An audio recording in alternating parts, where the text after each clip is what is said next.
नमस्कार, मैं सिमी भारद्वाज एक बार फिर आपका फ्यूचर क्लासेस फॉर एक्सीलेंस में स्वागत करती हूं। जैसे कि आपको पता है आज 12 जनवरी है और शायद सभी युवाओं को पता होगा कि आज का दिन जो है राष्ट्रीय युवा दिवस के रूप में मनाया जाता है। और क्यों मनाया जाता है, आज किसका जन्मदिन होता है, तो मैं थोड़ा सा आपको बता देती हूँ। 12 जनवरी 1863 को स्वामी विवेकानंद का जन्म हुआ था कोलकाता में, और उन्हीं के जन्मदिन को हम राष्ट्रीय युवा दिवस के रूप में मनाते हैं। तो सभी युवाओं को, सभी भारतवासियों को आज के दिन की यानी कि राष्ट्रीय युवा दिवस की शुभकामनाएं, और साथ में लोहड़ी की और मकर संक्रांति की भी शुभकामनाएं। और इसके बाद मैं आपको बताना चाहूँगी कि मैं लोहड़ी के उपलक्ष्य में एकेडमी में छुट्टियां कर रही हूँ, क्योंकि सभी को घर जाना है, स्टाफ को, बच्चों को। तो 2 या 3 दिन तक, हो सकता है 4 दिन तक वीडियो ना आए, तो उसके लिए मैं क्षमा चाहती हूँ, माफ़ी मांगती हूँ, क्योंकि सभी को अपने अपने घर जाना होता है, मुझे भी घर जाना होता है, तो मैं छुट्टियाँ दे रही हूँ। तो सॉरी इस चीज़ के लिए कि 3 से 4 दिन तक वीडियो नहीं आएगी। तो आज का हमारा टॉपिक है भारतीय राष्ट्रीय कांग्रेस। उससे पहले हमने जो पिछली वाली क्लास में पढ़ा था 1857 की क्रांति, उसके बारे में थोड़ा सा जान लेते हैं। हमने देखा था कि 1857 की जो क्रांति थी वो ना तो सफल थी ना तो असफल थी, लेकिन फिर भी भारतीयों के दिलों में एक जो है राष्ट्रीय भावना का जो उजागर हुआ था, उनमें एक राष्ट्रीयता की भावना जो पनपी थी उनके दिमाग में, उसने आगे चलकर जो है वो देश आज़ादी के लिए, देश की स्वतंत्रता के लिए एक बहुत बड़ा रोल प्ले किया।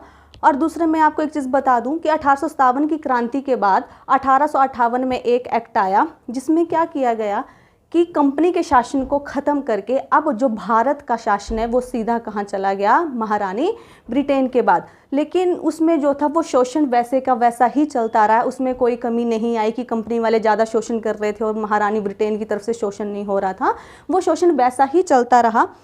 और जो हमारे भारतीय पढ़े लिखे व्यक्ति थे, उनके दिमाग में एक चीज़ आई, उन्होंने सोचा कि एक ऐसी संस्था की स्थापना होनी चाहिए, हमारे पास एक ऐसी संस्था होनी चाहिए जहाँ पे हम सारे इकट्ठे होकर जो है वो अपनी आर्थिक और राजनीतिक मांगों को जो है वो ब्रिटिश के सामने पेश कर सकें और उसका एक सलीके से समाधान पा सकें। क्योंकि 1857 की क्रांति जो थी उसने सभी लोगों को एक बात तो बता दी थी कि अकेले अपने अपने हित के लिए लड़कर हम देश को आज़ाद नहीं करा सकते हैं, इसके लिए एकता और संगठन की बहुत ज़रूरत है। तो उसी सोच के साथ जो युवाओं ने एक संस्था की स्थापना की, उसमें से सबसे फेमस जो संस्था थी वो थी राष्ट्रीय कांग्रेस। ठीक है, तो हम पढ़ते हैं भारतीय राष्ट्रीय कांग्रेस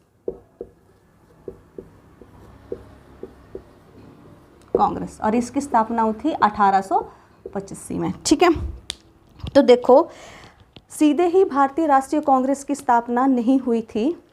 1883 में क्या हुआ, इससे पहले हम 1882 डिस्कस कर लेते हैं। मैं आपको बताऊं कि एक स्कॉटलैंड के एक सेवानिवृत्त रिटायर अधिकारी थे जिनका नाम था A.O. ह्यूम। कौन थे? A.O. ह्यूम। इनका पूरा नाम है एलेन ऑक्टेवियन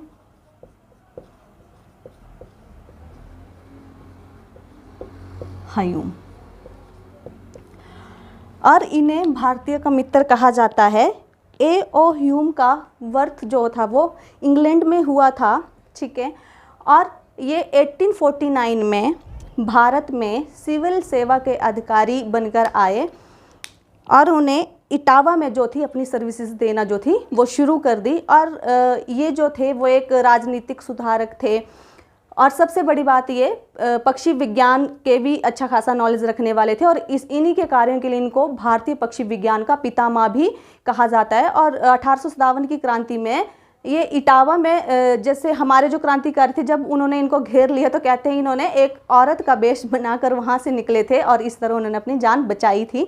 लेकिन मैंने जैसे बताया ये भारतीयों के मित्र कहलाते हैं, तो ये भारतीयों के लिए बहुत सारे काम करना चाहते थे और इन्होंने किए भी। इन्होंने अस्पताल खुलवाए वहाँ पे जहाँ पे जो लोगों का फ्री में इलाज किया जाता था। इन्होंने 32 अपने खर्चे पर जो थे वहाँ पे स्कूल भी खुलवाए और भारतीयों के लिए बहुत सारे काम करना चाहते थे। और इन्होंने कहा, बाल गंगाधर तिलक को इन्हें सच्चा देशभक्त और भारत माता का पुत्र कहा, और कहा कि जिस दिन भारतीयों में एकता और संगठन की भावना आ जाएगी उस दिन अंग्रेज खुद ही भारत छोड़कर चले जाएंगे। ठीक है, तो कहते ये 1882 में जो ICS था, भारतीय सिविल सर्विसेज जो थी, वहाँ से रिटायर हुए और 1883 में ये जो थे भारत के नेताओं से मिले, उनकी समस्याओं के बारे में उन्होंने बात करी और 1884 में ये भारतीय नेताओं से मिले और 1884 में इनके प्रयासों से साथ में सुरेंद्र नाथ बनर्जी और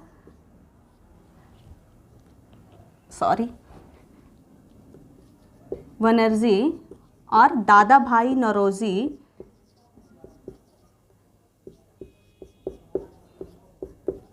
साथ में एक थे हमारे व्योमेश चंद्र बनर्जी, साथ में A.O. ह्यूम।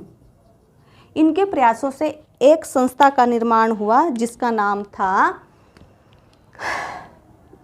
INU,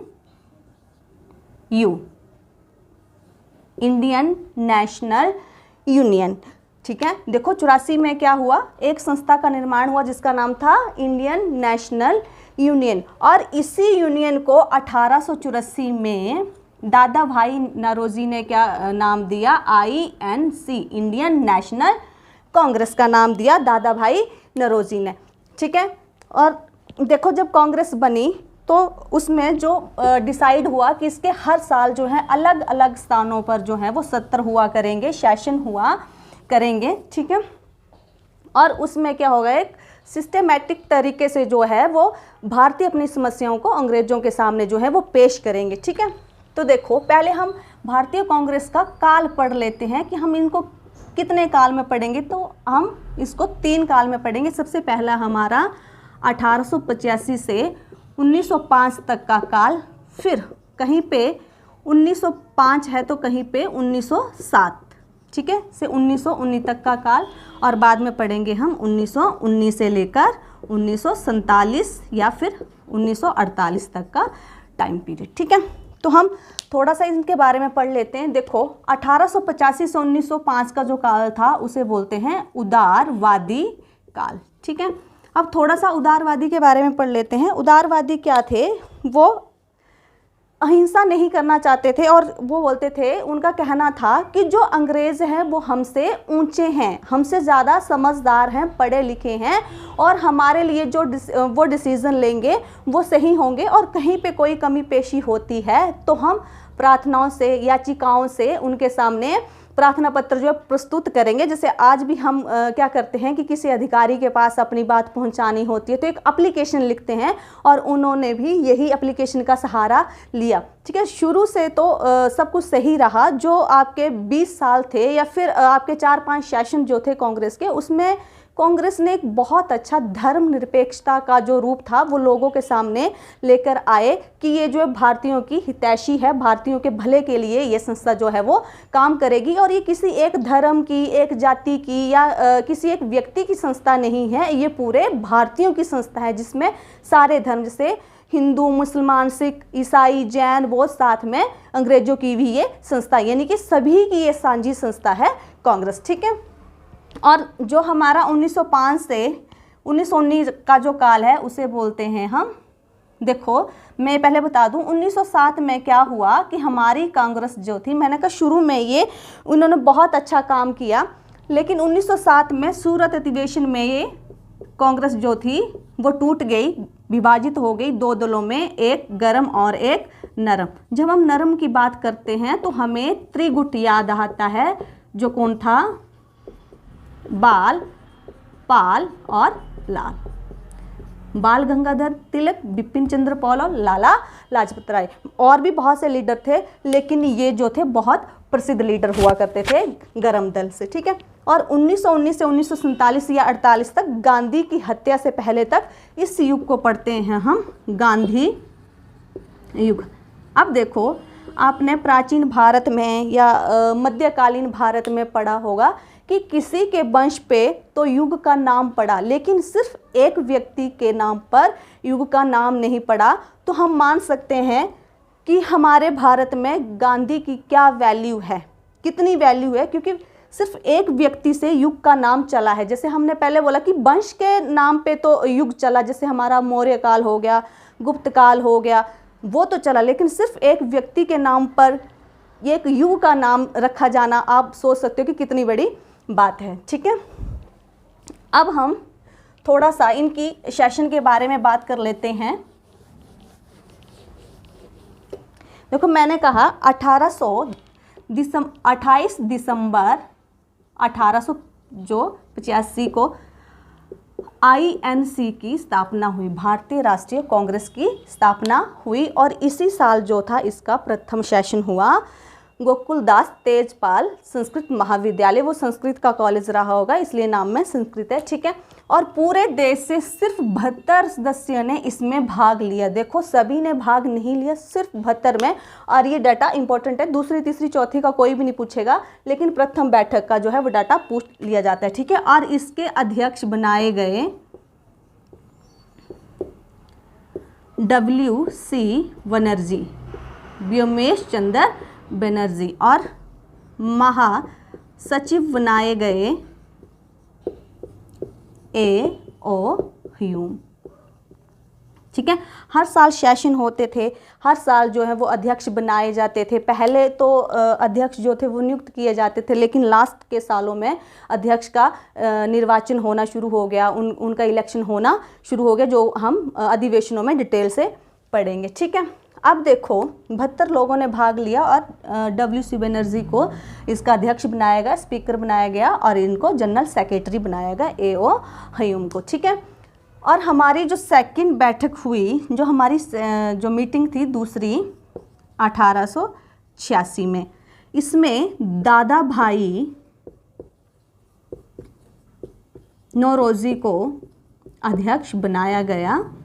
ठीक है, और इनको क्या बोला जाता है, इनका उपनाम क्या है, the grand old man of India. ठीक है, और मैं एक चीज़ बता दूं, दादा भाई नौरोजी एक पारसी हैं। देखो मैंने क्या बोला कि कांग्रेस ने शुरू के सेशन में 3-4 सेशन में एक धर्म निरपेक्षता का रोल जो था प्ले किया, बहुत अच्छा काम किया और सिद्ध किया कि एक व्यक्ति की संस्था नहीं है। इसलिए देखो फर्स्ट में जो बने हमारे WC बनर्जी कोलकाता बंगाल की साइड से, और दूसरे गुजरात, और वो पारसी धर्म से हैं, यानी कि धर्म निरपेक्ष है, कोई भी अध्यक्ष बन सकता है। और दादा भाई नौरोजी के बारे में एक बात बता दूं, इन्होंने 1857 में हमारी जो नेशनल इनकम है, नेशनल इनकम, इसकी गणना करना शुरू की। कब?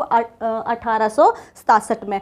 मैं आपको बता दूं, आज के टाइम में जो है नेशनल इनकम की गणना, राष्ट्रीय आय की गणना कौन करती है? CSO, central statistical organisation. देखो आज एक ऑर्गेनाइजेशन है और उसमें बहुत से अधिकारी हैं, ठीक है, लेकिन हम बात कर रहे हैं 1867 की। उस टाइम पे किसी व्यक्ति का राष्ट्रीय आय के बारे में पता करना, जानना एक बहुत ही मुश्किल काम था, लेकिन इन्होंने पहल करी और हमारी राष्ट्रीय इनकम जो थी, नेशनल जो इनकम थी, उनकी गणना इन्होंने करना शुरू की। और एक इनकी बुक है जिसका नाम क्या है? The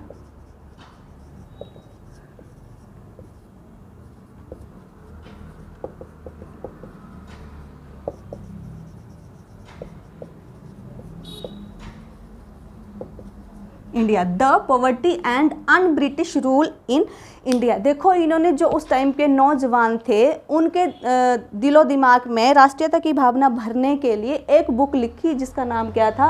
the poverty and un British rule in India. Poverty means गरीबी। उन्होंने इस बुक के माध्यम से नौजवानों को ये समझाया कि देखो द पॉवर्टी, गरीबी, और un British rule in India, कि भारत जो है वो अंग्रेज़ों के आने के बाद कैसे गरीब हुआ और कैसे अंग्रेज़ जो हैं वो भारतीय पैसों को बहाकर जो है वो ब्रिटेन लेके जा रहे हैं। उन्होंने भारत को एक बाज़ार बना दिया गया। मैंने 1857 की क्रांति में भी आपको पढ़ाया था कि कैसे उन्होंने भारत को बाज़ार बना दिया गया था। उन्होंने इस बुक में ये सारी चीज़ें डिस्कस करी कि कैसा उन्होंने कैसे कैसे करके एक नालियों के माध्यम से पैसे के रूप पानी के रूप में पैसे को बहाकर वो ब्रिटेन इंग्लैंड तक लेके जा रहे हैं और उनके आने के बाद हमारा भारत गरीबी की ओर कैसे जा रहा है।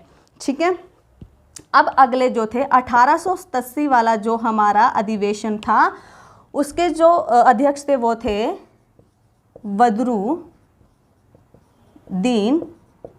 तैयबजी। ठीक है, अब देखो नाम से ही पता लग रहा है कि वो एक मुस्लिम अध्यक्ष हैं, मुसलमान हैं। ठीक है, और इसके बाद हमारा था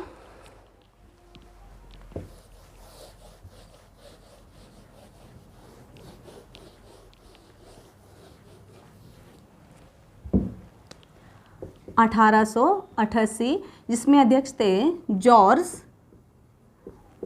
यूले, या कहीं पर यूल भी लिखा हुआ है। ठीक है, तो देखो कितना अच्छा एग्जाम्पल जो था कांग्रेस ने सेट किया शुरू के 4 सेशन में, लेकिन बाद में उन्होंने भारतीयों की चिट्ठियां पढ़ना भी बंद कर दी।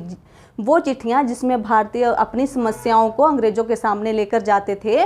और एक टाइम ऐसा आया 1905, क्योंकि हम कर्जन को 1905 में पढ़ते हैं, तो उन्होंने कहा कि कांग्रेस जो है वो अपनी अंतिम घड़ियां गिन रही हैं और भारत में रहते हुए मेरी सबसे बड़ी इच्छा है कि मैं उसके मरने में सहायता करूं, हेल्प करूं। देखो उदारवादी उन पे पूरा विश्वास किया करते थे कि अंग्रेज जो हमसे श्रेष्ठ हैं और हमारे लिए वो जो डिसीजन लेंगे वो सही होगा, अगर उसमें कोई कमी पेशी होगी तो हम उनसे बैठकर सुलझा लेंगे। लेकिन यहाँ पे कर्जन ने क्या कह दिया कि कांग्रेस जो है वो अपनी अंतिम सांसें या अपनी अंतिम घड़ियां गिन रही हैं और मेरी इच्छा है कि मैं उसको मरने में हेल्प करूं। हम अंग्रेज़ों पे इतना विश्वास कर रहे थे और हमारी औकात या हमारी वैल्यू क्या थी अंग्रेज़ों की नज़र में। ठीक है, और मैं एक चीज़ बता दूं, यहाँ पे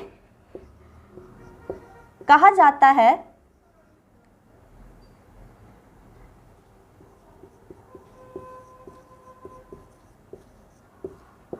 अंग्रेजों ने कांग्रेस को सेफ्टी वॉल्व की तरह यूज़ किया, या उन्होंने कहा ये हमारे लिए सेफ्टी वॉल्व है। तो ये सेफ्टी वॉल्व क्या है? देखो 1857 की क्रांति अंग्रेज देख चुके थे। उसके असफल रहने का सबसे बड़ा कारण यही था कि भारतीय जो थे वो इकट्ठे होकर नहीं लड़े थे। हर एक भारतीयों का हित जो था वो अलग था।